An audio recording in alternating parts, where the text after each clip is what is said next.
Peço a palavra. Com a palavra, vereador Camilles. Senhora presidente, senhoras vereadores e senhores vereadores.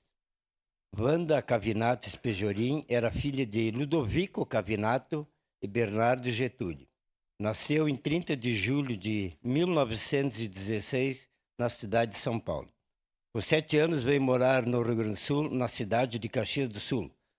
Foi casada com Antônio Agostinho Espejorim, com quem teve 4 filhos: Getúlia, Olga, Neuza e Mário.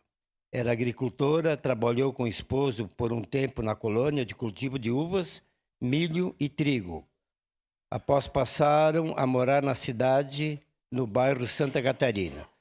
Sempre ajudou no bairro, sendo zeladora por vários anos. Era uma pessoa atuante na comunidade e querida por todos. Faleceu em 17 de agosto do ano de 2000.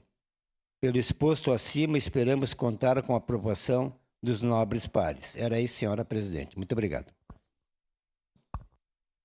Obrigada, vereador.